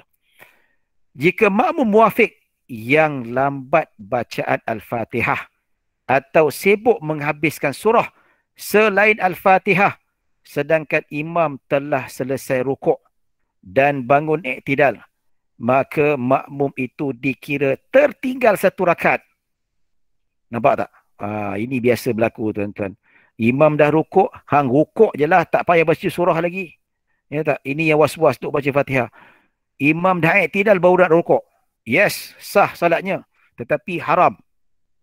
Pasal apa? Sengaja melewati 1 rukun. Kalau melebihi 2 rukun, batal. Nampak tu? Sebab apa? Kita takhalluf daripada imam sebanyak 2 rukun, maka batal. Tapi kalau 1 rukun, kita tertinggal, tak batal, tapi haram. Tapi bila melibatkan tak dapat rukuk bersama dengan imam, disebab sibuk habiskan baca surah, walaupun kena rukuk bersama dengan imam, maka salatnya sah, walaupun berdosa, tetapi dia tidak dapat rakaat itu bersama dengan imam. Ini kena tegur betul-betul tuan-tuan. Ini yang banyak berlaku mereka yang was-was. Was-was tidak dikira sebagai uzuran. Bukalah mana-mana kitab pun. Bukalah Qaulul Tam ke, buka Tuhfah ke, buka I'anah ke, buka Al-I'am ke. Ya, bukalah mana-mana sekali Fathul Aziz ke. Semua kata was-was tidak dikira tu. Sebab tu was-was ni syaitan. Jangan duk layan. Ya, kita kadang banyak ingat dan berzikir pada Allah Subhanahu Wa Taala. Ya. So, kalau tak sempat dia nak baca Fatihah sebabkan masbuk, terus rukuk. Tak payah nak sempurnakan. So kalau teruskan juga baca Fatihah, maksudnya apa? Dia di makmum yang bukan muafiq. Dia makmum yang, bak kata orang, dia makmum yang masbuk. Contohnya dia masuk solat, imam tu dah habis baca Fatihah. So bila dia masuk saja dia terus baca Fatihah. Tak sempatkan habis Fatihah. Yang jenis makmum masbuk ni tak perlu nak habiskan Fatihah 3 rukun yang panjang. Nampak? Ya. Dia baca Fatihah sekadar dapat separuh je imam dah rukuk, terus ikut rukuk. Tapi kalau dia tak ikut rukuk, sehingga imam tu i'tidal, baru dia rukuk, hukumnya berdosa dan dia tertinggal satu rakaat dan lepas imam bagi salam, dia kena tambah lagi satu rakaat. Sebab apa? Dalam hadis jelas, Nabi kata dikira mendapat rakaat, mestilah rukuk bersama-sama dengan imam. Okey? Yang dikatakan kena habiskan Fatihah 3 rukun yang panjang kalau dia tu makmum muafiq, yang lembab bacaannya, yang terlupa baca Fatihah ataupun gagap bacaannya, barulah diberi kelonggaran untuk menghabiskan Fatihah 3 rukun yang panjang. Tapi kalau makmum yang masbuk, dia masuk tengah-tengah rakaat, imam dah habis baca Fatihah, ya, kalau ikut logiknya dah baca sebahagian surah yang kedua, kalau ikut logiknya juga tak sempat habiskan Fatihah, situasi macam ni tidak diberi keuzuran untuk menghabiskan Fatihah 3 rukun yang panjang. Bila imam rukuk, dia mesti rukuk. Kalau terlepas rukuk bersama dengan imam, dia berdosa kerana takhalluf satu rukun. Ya, sengaja. Ya, dan dia tidak mendapat rakaat bersama dengan imam, dia wajib menambah satu lagi rakaat setelah imam memberi salam. Wallahu a'lam. Ya. Ada banyak lagi, ada 5 minit je lagi ni. Ya. Baik. Yang ketujuh, makmum muafiq yang lambat bacaannya kerana was-was atau sibuk menghabiskan surah selain Fatihah tidak dimaafkan ketinggalan dari imam 3 rukun yang panjang. Bahkan dia hendaklah menyempurnakan bacaannya sebelum imam turun sujud. Kalau tidak, batal solat dia. Sebab apa? Takhalluf 2 rukun. Ya. Maksudnya, dia tak boleh nak habiskan bacaan 3 rukun yang panjang. Baik. Jika tidak sempat menghabiskan bacaannya, dia hendaklah niat mufarakah. Jika tidak niat mufarakah sebelum imam turun sujud, ya, dan sebaik imam turun sujud, batal solat dia atau solat makmum. Makmum muafiq yang was-was dihukumkan seperti orang yang sengaja melambatkan bacaan Fatihah. Oleh itu, tidak dimaafkan ketinggalan dari imam sebanyak 3 rukun yang panjang. Ya. Yang ke-8, saya baca ya. Makmum yang masbuk rukuk ketika imam i'tidal atau dia rukuk bersama imam ketika tidak sempat tamakninah. Oleh itu, makmum tidak dapat rakaat tersebut dan wajib menambah satu rakaat selepas imam beri salam. Makmum yang masbuk lah. Ketika imam i'tidal, dia rukuk bersama imam tapi tak sempat tamakninah. Maksudnya ketiga rukuk tak sempat tamakninah.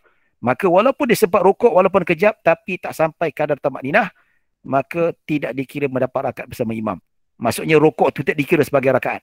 Ya. Baik, dia kena tambah lagi satu rakaat selepas imam beri salam. Makmum masbuk sebegini wajib bertakbiratul ihram dahulu, kemudian disunatkan melaksanakan takbir kedua untuk rukuk bersama imam. Itu kata, ada orang dia buat Allahu Akbar. Itu rukuk. Tak sah. Sebab apa? Takbiratul ihram tidak sempurna ketika qiyam. So macam mana dia buat? Ikut poin kedua, Allahu Akbar, kemudian baru disunatkan takbir kedua. Sebab apa? Yang pertama tu wajib, rukun, Allahu Akbar, lafaz Allahu Akbar. Yang kedua tu sunat, lebih afdal, barulah ketika nak rukuk tu baru takbir kedua, Allahu Akbar. Ya. Jika makmum bertakbiratul ihram ketika sambil bergerak untuk rukuk, maka salatnya tidak sah. Kerana takbiratul ihram tidak berlaku dalam keadaan qiyam, iaitu qiyam yang sempurna. Ya. Baik, permasalahan fiqh. Makmum yang masbuk, maksudnya dia bukan makmum yang muafiq. Dia bukan ikut ketika takbiratul ihram. Imam dah separuh jalan. Ya, pada rakaat itu. Ya. Makmum yang masbuk membaca bacaan sunat, iaitu doa iftitah. Maksud makmum yang masbuk yang membaca bacaan sunat, iaitu doa iftitah, ya, selepas takbiratul ihram. Tiba-tiba imam rukuk sedangkan makmum belum membaca Al-Fatihah. Maka makmum wajib membaca Al-Fatihah sekadar ayat yang sama panjang dengan bacaan sunat yang telah dibaca. Katakanlah dibaca Allahu Akbar kabira, dia masbuk. Masuk pada tengah rakaat. Bukan bertakbiratul ihram bersama imam. Ya. Dia masuk Allahu Akbar, dia pun baca Allahu Akbar kabira walhamdulillahi katsira wa subhanallahi bukratan wa asila. Tak sempat baca Fatihah, imam dah rukuk dah. Boleh tak dia terus rukuk? Dia tak boleh terus rukuk. Dia kena baca, kena ganti balik Fatihah sama panjang dengan bacaan doa iftitah tu. So Allahu akbar kabira walhamdulillahi katsira wa subhanallahi burata wa asila. So dia kena ganti dengan 3 ayat surah Al-Fatihah. Ya. So sebelum dia rukuk dia kena baca 3 ayat surah Fatihah. Bismillahirrahmanirrahim. Alhamdulillahirabbil alamin. Arrahmanirrahim. Rukuk. Ya. Sebab tu Imam Nawawi rahimahullahu taala dia sebut, dia kata orang makmum yang masbuk tidak disunatkan membaca doa iftitah. Bahkan tidak disunatkan membaca ta'awudz. A'udzubillah. Kerana apa? Lebih diutamakan untuk dia membaca Al-Fatihah. Nampak tu. So bila dah baca Fatihah, tak sempat habis, imam dah rukuk, tak perlu habiskan, terus rukuk. Ini bagi imam ataupun makmum yang masbuk. Yang muafiq kena habiskan, ya. Kalau ada keuzuran, diberi keuzuran untuk habiskan 3 rukun yang panjang. Ya, makmum menggunakan ijtihad dengan zan ataupun sangkaan. Ya, selepas itu dia rukuk bersama imam. Maksudnya kadar bacaan doa iftitah dengan a'udzubillah tu agak-agak berapa ayat? 3 ayat 4 ayat dia buatlah macam tu. Ya. Tapi dia orang tanya saya, ustaz, macam mana kalau bacaan tu kita masuk lambat tapi kita tahu imam tu baca surah panjang. Contoh kita masuk imam dah baca Fatihah solat maghrib ataupun solat isyak dan imam tu baca surah panjang. Hal ataka hadithul ghashiyah wujuhun yawma idzin khashiyah. Boleh tak ustaz kalau ikut bacaan surah tu sempat untuk baca doa iftitah yang ringkas dan Fatihah? Boleh tak? Kalau zannya meyakini untuk dia sempat buat macam tu tak apa. Tapi kalau imam dalam Fatihah dia tengok baca kuliah ayyuhal kafirun, ini tak boleh baca lah, ini pendek tak sempat. So terus baca Fatihah, tak perlu baca doa iftitah, ya. Baik, dah 12.30 dah tuan-tuan. Ya, jadi itulah, ada banyak lagi sebenarnya tapi tak sempat, waktu tidak mengizinkan. Ya, jadi kita kata setakat itu sajalah dulu. Ya, macam mana kita serahkan kepada Ustaz Azwan nak buka soalan ke macam mana, ataupun kita nak tutup, ataupun kita buka sesi yang lain untuk soal jawab.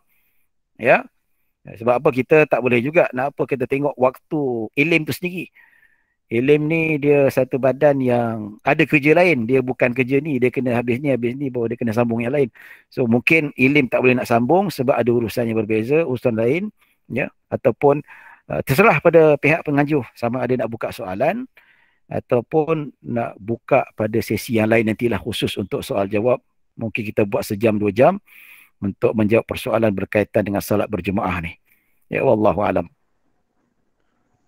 Mungkin kita boleh ambil dalam 2-3 soalan, Ustaz. Okey, 3 soalan. Okey, siapa nak tanya? Saya dulu. Ya, Assalamualaikum. ada, boleh kita tanya siapa yang belum bertanya soalan lagi? So, puannya soalan panjang ke? Tak lah. Ni cuma cadangan je. Nanti perbincangan apabila saya rasa bila ustaz cakap nak menyampuk tu akhirnya lupa apa nak tanya tadi. Dia kena tulis. Saya rasa bila kalau ustaz tu kita celahkan terus baru menjadi sekah ni. Dia kalau mencelah ni puan, dia akan 5 jam pun tak cukup. Tak kisahlah, nanti buat bersiri sebab ini yang memang penting ni. Boleh nanti insya-Allah kita akan buat. Memang saya ada banyak modul lagi. Macam-macam modul saya ada. Solat jamak kasar pun ada, solat tu pun ada, nikah kahwin pun ada. Banyak saya bentuk dalam modul yang mudah dipelajari lah. InsyaAllah mungkin ada kerjasama lagi antara pejabat mufti dengan Ilim Jelebu. InsyaAllah lah. Mungkin nanti kita buat secara fizikal, mana tahu. InsyaAllah, sebab ini asas sangat solat ni. Tak apalah, nanti sebab masa terhad. Dan Ilim pun masa pun tak banyak, dia pun ada kerja urusan lain. Jadi Ilim ikut arahan, saya pun ikut arahan juga. Ya. Baik, jadi soalan tu lagi 2 soalan tapi dalam bentuk suara lah. Saya nak baca yang tulisan ni banyak sangat. Banyak sangat. Assalamualaikum. Waalaikumsalam ya. Puan Ismah Ustaz, ya. Okey. Nak tanya Ustaz, kalau makmum dia dah dengar takbiratul ihram tapi dia angkat takbir tu selepas imam dah selesai baca Fatihah, dia dikira muafiq ke masbuk? Maksudnya dia memang ada peluang untuk buat bertakbiratul ihram awal-awal lagi tapi dia sengaja lewat kan? Kalau orang perempuan kan dia datang lewat, dia pakai telekung dulu ataupun dia siap-siap sejadah dulu. Tapi dia dah dengar, dia cuma bersiap-siap, belum siap lagi untuk solat tu. Okey, kalau macam tu dia kira macam apa makmum masbuk. Dia dikira sebagai makmum yang masbuk. Maksudnya lepas kata lekong dia takbir Allahu Akbar, ya. Dia disunatkan terus membaca Al-Fatihah. Satu lagi Ya. Ustaz. Kalau makmum masbuk ni dia rukuk, tapi masa dia rukuk tu imam sedang dalam pergerakan bangun. Dia tak dengar imam cakap sami Allahu liman hamidah lagi. Dia pun tak tahu, tak nampak. Daripada jauh kan contohnya ada tabir, dia Allahu Akbar, dia rukuk. Okey, kalau dia was-was dia sama bergerak. ada imam, kalau imam dia was-was sama ada dah bangun atau tidak, hukum asalnya tidak bangun. Maksudnya sah. Tapi kalau dia rukuk, imam tu tengah bangun, tidak sah. Rukuk maksudnya tidak dapat rakaat. Ya, sah rukuknya itu tapi tidak dapat rakaat. Ya, dia kena tambah lagi satu rakaat. Tapi ketika dia rukuk tu, imam dah bangun ke tidak ni? Dia tak pasti, tak yakin. So, ikut hukum asal, imam belum bangun lagi. So, sah rukuknya itu, maka bolehlah diteruskan dan dikira mendapat rakaat. Okey, soalan terakhir. Terima kasih Ustaz. Assalamualaikum Ustaz. Assalamualaikum, Encik Mikdad ya. Silakan. Isu dia Ustaz, kalau masjid tu blackout Ustaz, maka masing-masing beranggapan sendiri ataupun ada hukum macam mana Ustaz? Kalau blackout, mikrofon tak ada, apa pun tak nampak, so dia boleh guna macam-macam usaha. Maksudnya Bilal kena jadi mubalik. Allah, imam tu kena suruh kuat-kuat. Ya, menjerit ataupun suruh kuat-kuat. Maksudnya mubalik yang berperingkat. Kalau katakanlah banyak panjang, ada 2-3 mubalik. Sambung. Ya. Ataupun memang kita tak dengar suara macam mana, kita boleh buka lampu handset. Tengok macam tu. Handset kan? Untuk nak tengok. Tapi jangan macam konsert pula dia buat macam ni, tak payahlah. Ya. Jadi dia boleh ikut berdasarkan kalau tak ada mikrofon, kena ada mubalik untuk menyampaikan. Untuk sampaikan, untuk tahu perpindahan rukun oleh imam. Ya, wallahu alam. Okey? Habis ya, Ustaz? Okey, setakat itu saja. Jadi saya serahkan kembali kepada Al-Fadhil Ustaz Hazwan untuk mengepalai kembali majlis ini. Wallahu alam, dan saya nak ucapkan ribuan terima kasih kepada pihak Ilim Jolobu. Terima kasih banyak-banyak atas peluang diberikan kepada saya. Saya dengan Ilim ni dah banyak ada. Ilim Bangi pun banyak, Ilim Jelebu kali kedua. Ya, Ilim Sabah belum lagi lah. Ya. Jadi insya-Allah nanti kita akan sambung ke ataupun ada siri ketiga ke ataupun untuk soalan jawab insya-Allah. Dan terima kasih kepada tuan-tuan dan kehadiran yang sangat membanggakan bagi saya. 100 lebih tu tinggi jugalah sebenarnya ya. Atas bagi saya ini satu penghargaan yang sangat tinggi, penganjuran daripada PLM dan kehadiran tuan-tuan dan puan sebagai penghargaan kehormatan bagi saya. Terima kasih banyak-banyak. Dan kesempatan ini saya mohon maaf kalau ada salah silap, kalau ada kekurangan. Ya, yang baik hanya daripada Allah Subhanahu wa taala, kekurangan daripada diri saya sendiri. Aku qauli hadza astaghfirullahalazim li wa lakum. Wassalamualaikum warahmatullahi wabarakatuh. Waalaikumsalam warahmatullahi wabarakatuh. Alhamdulillah, selesai sudah acara kita pada pagi ini. Ribuan terima kasih diucapkan kepada Ustaz Dr. Syed Shahrizal bin Syed Muhammad di atas perkongsian yang sangat bermanfaat pada hari ini. InsyaAllah Ustaz, jika ada kesempatan kita akan buat lagi pada siri yang ketiga insya-Allah. Jadinya insya-Allah tuan-tuan dan puan yang mana yang berminat untuk meneruskan lagi insya-Allah akan ada pemberitahuan nanti ya untuk siri yang berikutnya insya-Allah di dalam grup WhatsApp masamalah ya, pada tuan-tuan yang dah masuk pada grup WhatsApp boleh terus join pada grup WhatsApp lah, dan sebarang info akan dimaklumkan daripada semasa ke semasa lah. Dan insya-Allah sebelum kita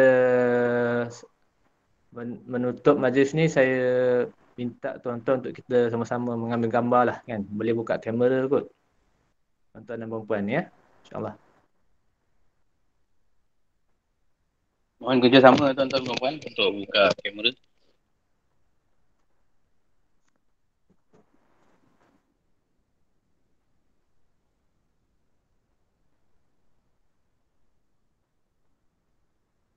Baik semua.